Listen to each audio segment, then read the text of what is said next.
I want to start by saying this headline sounds like just another burst of political drama, something you scroll past between weather updates and sports scores.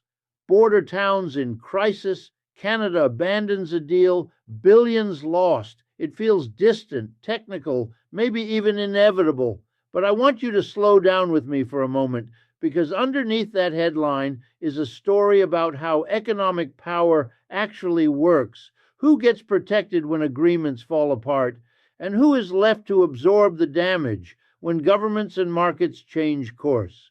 If you live in a small town, if your job depends on trade, tourism, manufacturing, or cross border traffic, this is not an abstract story. This is about your paycheck, your rent, your local hospital, and whether your community gets to survive the next economic shock. What officially happened, in simple terms, is that Canada stepped away from a major cross border agreement that had tied together infrastructure, commerce, and investment in towns clustered along the border. These are places where the line on the map does not reflect how people actually live. Workers cross daily. Businesses rely on supply chains that move back and forth. Local governments plan budgets based on predictable flows of trade and tax revenue. When the deal was in place, money was committed, projects were planned, and expectations were set. When it was abandoned, those expectations collapsed almost overnight. You may be wondering what kind of deal this was. Think of it less as a single contract and more as a framework. Agreements like this usually cover things such as transportation links, shared industrial zones, energy cooperation, or regulatory alignment that makes it easier for firms to operate on both sides of the border. The promise is stability. The promise is that if you invest here, if you build a factory, a warehouse, a logistics hub, the rules will not suddenly change. And when that promise is withdrawn, the losses do not stay on paper. They show up as canceled projects, layoffs, and towns scrambling to fill holes in their budgets. Now, here is the part that often gets missed. When we hear billions lost, the image many people get is governments wasting money or investors making bad bets. But those billions represent planned wages that never get paid, local contractors who never get hired, and public services that were counting on future revenue. Border towns tend to be especially vulnerable because they are already structured around a narrow economic base. When cross-border activity slows or stops, there is no easy replacement industry waiting in the wings. To understand how we got here, you have to look at the broader economic context. Over the last few decades, trade agreements and cross-border deals have become a substitute for real regional development policy. Instead of investing directly in communities, governments promise that openness and integration will deliver growth. Sometimes it does for a while, but it also means that when political priorities shift or economic conditions change, those same communities are exposed to decisions made far away from them by people who will never have to live with the consequences. If you live in one of these towns, you probably did not get a vote on whether this deal should be abandoned. You were told it was necessary, unavoidable, or fiscally responsible. That language should sound familiar because it is the same language used whenever the costs of economic restructuring are pushed downward. The gains, when they exist, are often privatized.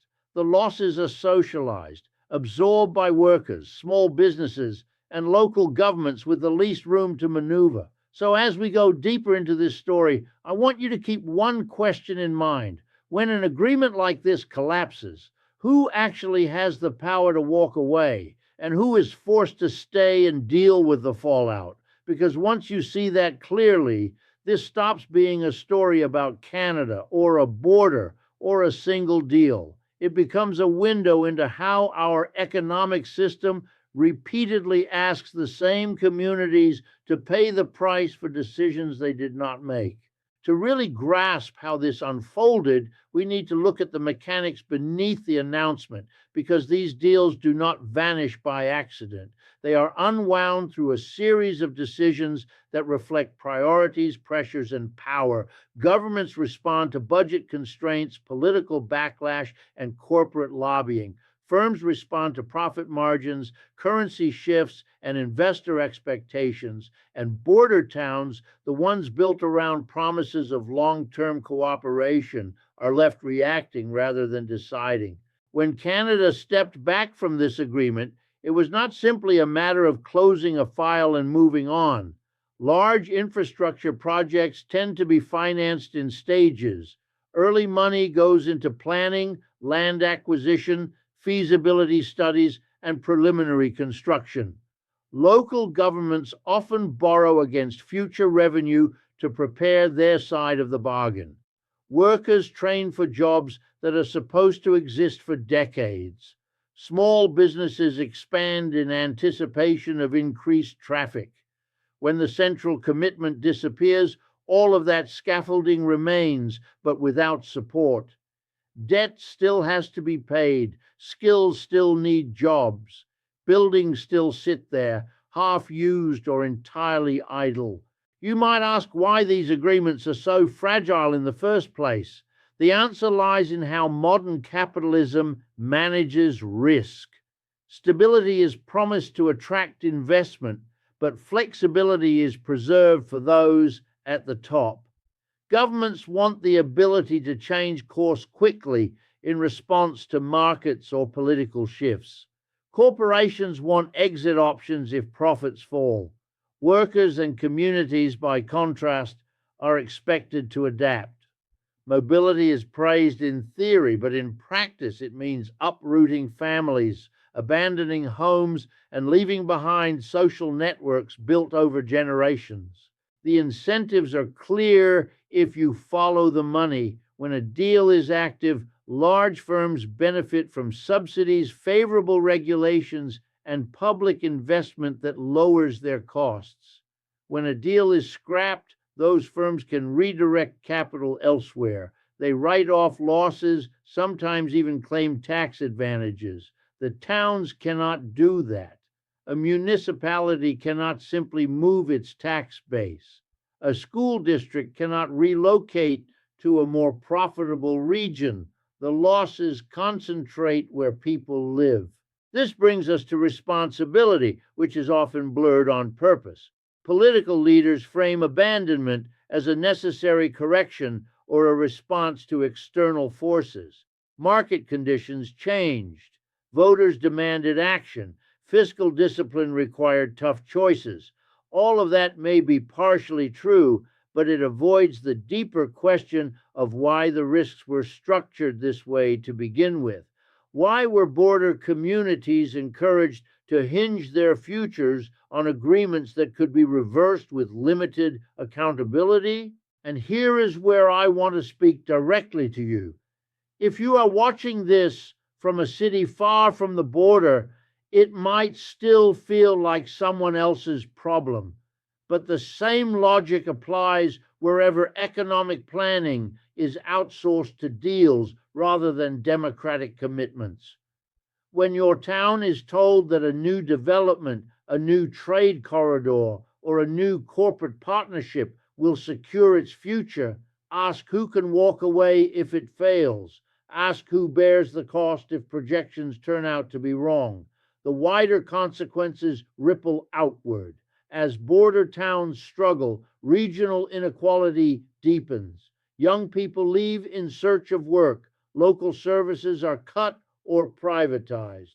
Political resentment grows, not because people are irrational, but because they are repeatedly asked to trust systems that do not protect them.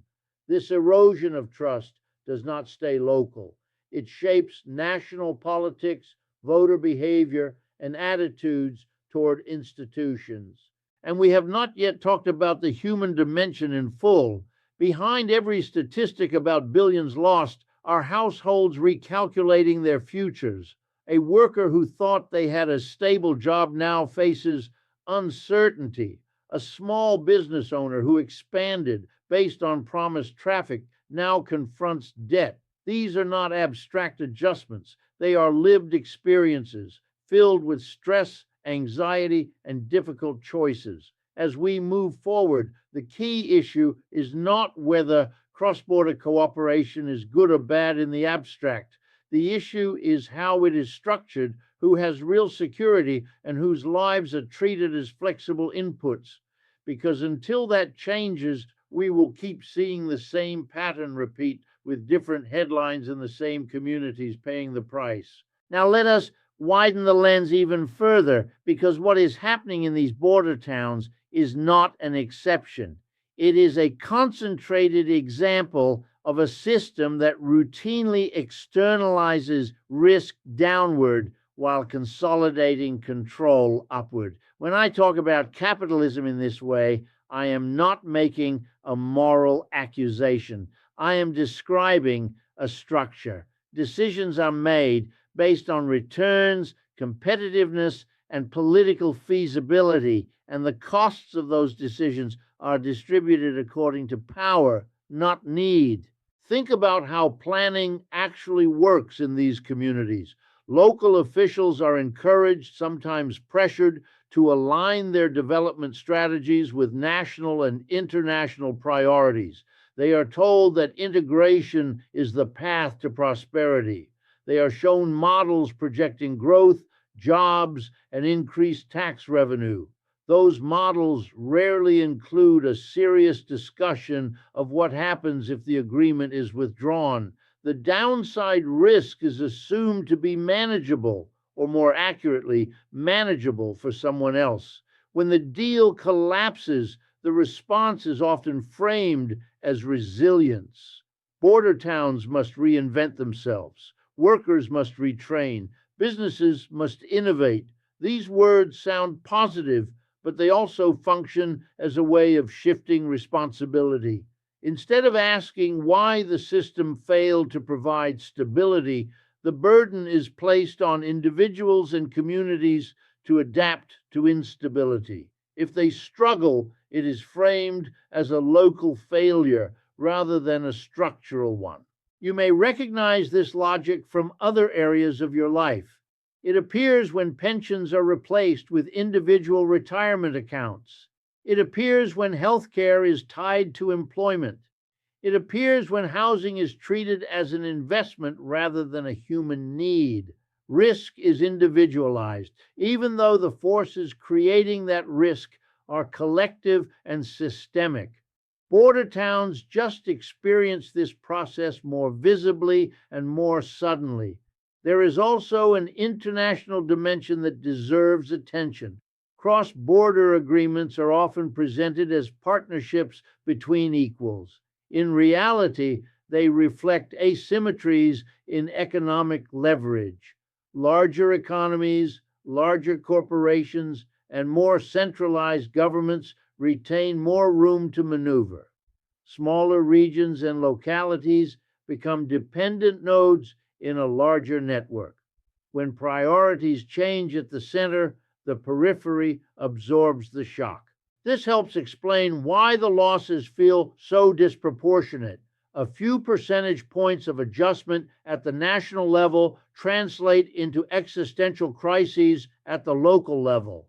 A canceled infrastructure project is an accounting line for a federal agency, but it can be the difference between survival and decline for a town whose identity and economy were built around it. I want to pause here and acknowledge something important. Not everyone involved in this process is acting in bad faith. Many public officials genuinely believe they are making the best choices available within tight constraints. Many workers initially welcomed these deals because they offered real opportunities in places long neglected by investment. It is possible for a policy to offer short-term benefits and still be structurally unsound in the long run. What this case reveals, though, is how little democratic control communities often have over the economic forces shaping their lives. Decisions with massive local consequences are made through negotiations that prioritize market confidence and geopolitical signaling over community stability. Consultation, when it exists, is often symbolic rather than decisive. And that brings us to a deeper question that I want you to sit with. If economic agreements can create dependence without guaranteeing security, should they be the primary tool for regional development?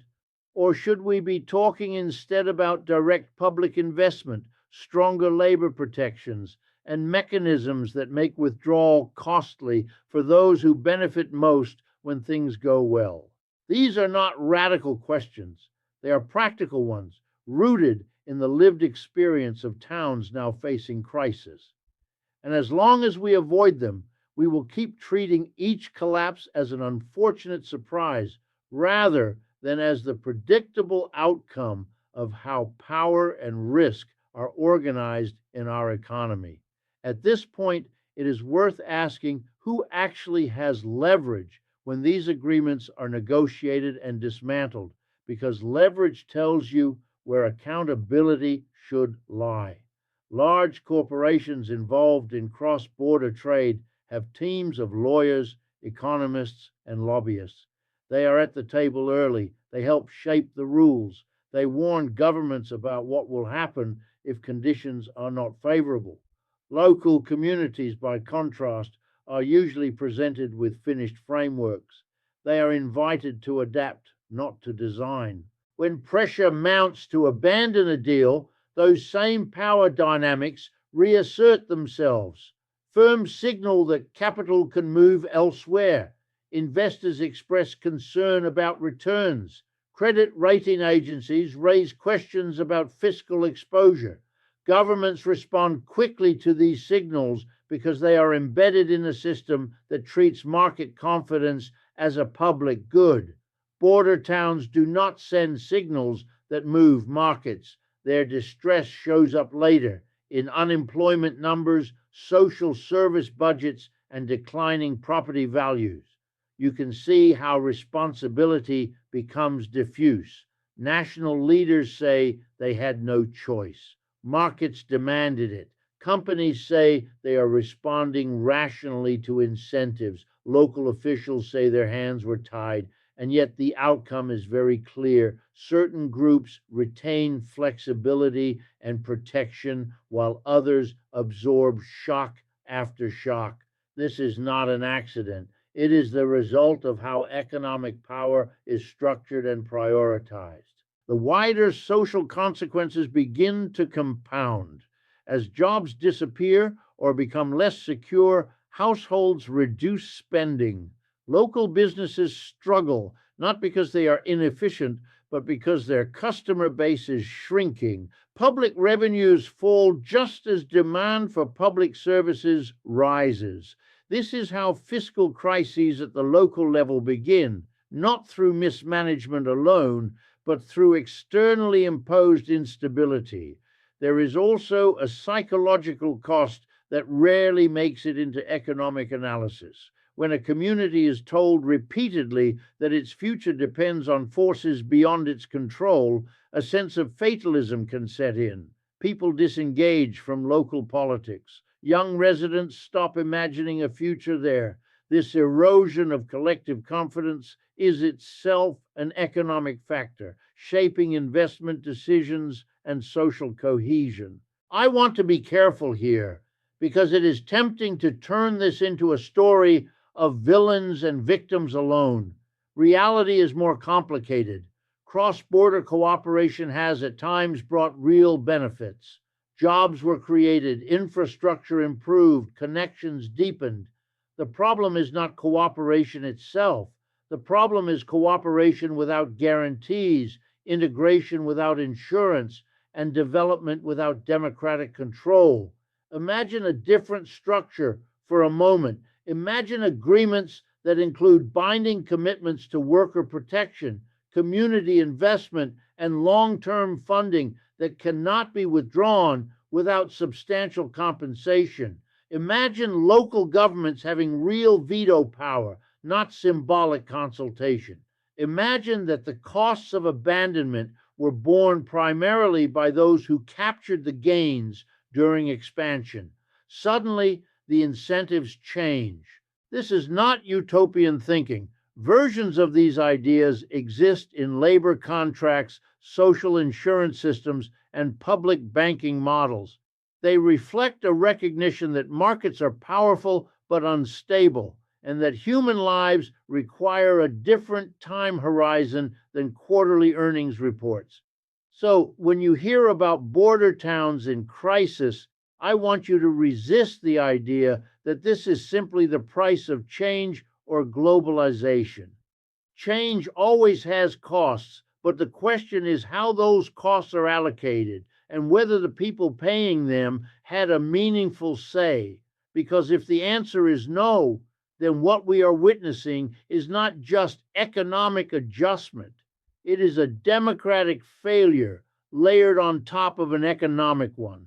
As we move toward the final part of this discussion, the challenge is to think not only about what went wrong, but about what would need to change to prevent the next version of this story from unfolding somewhere else under a different headline with the same familiar consequences. Before we close, I want to bring this back to the level of everyday life because systems are experienced through routines, relationships, and choices people are forced to make.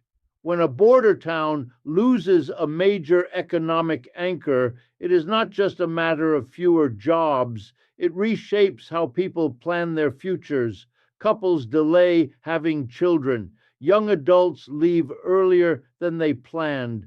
Older workers stay in jobs that wear them down because alternatives have disappeared. These are quiet adjustments, rarely captured in headlines, but they accumulate into lasting social change. There is also the question of dignity. Work is not only about income, it is about belonging, contribution, and stability. When entire communities are treated as adjustable variables in a larger economic equation, that sense of dignity erodes. People begin to feel that their lives are contingent, valued only when profitable to someone else. This feeling, I would argue, sits beneath much of the anger and mistrust we see in politics today. You may be asking yourself what could realistically be done differently. That is a fair question, and it deserves honest answers rather than slogans. One step is to recognize that not all investment is created equal. Public investment aimed at meeting human needs such as housing, healthcare, education, and sustainable infrastructure anchors communities more reliably than deals designed primarily to attract mobile capital. Another step is to strengthen labor protections so that workers are not the shock absorbers every time an agreement falters. We also need to rethink how success is measured. If a cross-border deal boosts national trade figures but leaves local economies fragile, can we really call it a success? If growth depends on arrangements that can be withdrawn overnight, is that growth serving the people who live with its consequences? These are not abstract metrics. They determine whether communities can plan beyond the next election cycle or market fluctuation. There is a role here for broader public engagement. Economic policy often feels technical and inaccessible by design, but when you translate it into lived outcomes, it becomes clear that these decisions are about values as much as efficiency. Do we value flexibility for capital more than stability for people? Do we treat communities as partners or as platforms? I want to emphasize again that none of this requires demonizing individuals. The issue is the system of incentives and constraints that shape behavior. Change, if it comes, will not come from moral appeals alone. It will come from altering the rules so that stability, equity, and democratic participation are built in rather than treated as afterthoughts. As viewers, as workers, as residents of towns and cities, We are not powerless. Awareness matters because it changes what we demand from policymakers and institutions. It shapes the questions we ask when new agreements are proposed. It influences whether we accept reassurances at face value or push for concrete protections. In the final moments, I want you to think about your own community. Ask yourself what promises it is built on and who has the authority to withdraw them. Ask what would happen if the economic logic supporting your town suddenly shifted. These are uncomfortable questions, but they are also the starting point for imagining a more secure and democratic economic future. All of that brings us to the quiet but unavoidable conclusion of this story. What happened in these border towns is not a glitch in an otherwise healthy system. It is a signal. It tells us something about how our economy prioritizes mobility over commitment and flexibility over responsibility. And once you see that, it becomes very hard to unsee it in other areas of economic life. We are often told that uncertainty is simply the cost of progress, that adaptation is the new normal, and that security is an outdated expectation. But I want to challenge that idea. Throughout modern history, societies have made deliberate choices to reduce uncertainty for ordinary people through labor rights, public services, and collective investment. Those choices were not accidents. They were political decisions rooted in struggle, organization, and a refusal to accept that instability was inevitable. So when you look at a border town in crisis, do not see it as a cautionary tale about being in the wrong place at the wrong time. See it as a reminder of what happens when economic systems are designed without firm commitments to the people who live inside them.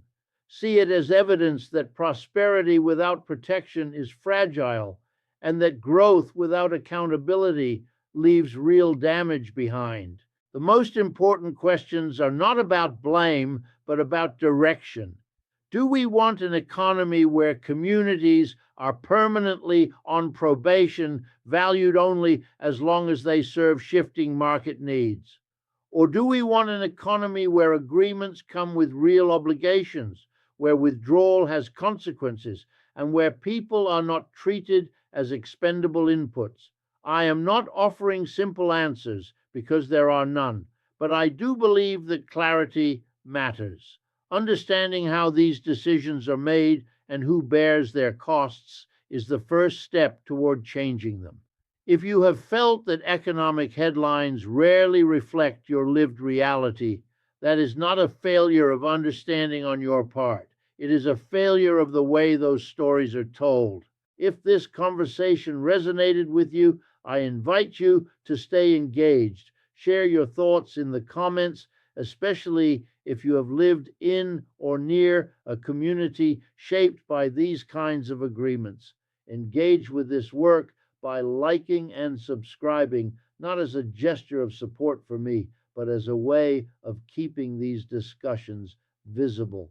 The more we talk honestly about how capitalism, class, and power intersect in everyday life, the better equipped we are to imagine something more stable, more humane, and more democratic together.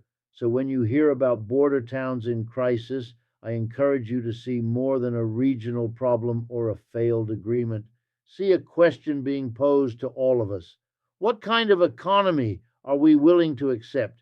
And what kind are we willing to fight for? One that treats communities as temporary instruments, or one that recognizes them as places where real people build real lives over time? If you want to keep thinking through these questions with me, stay connected to this channel. Read the comments, add your own perspective, and keep questioning the economic stories we are told every day.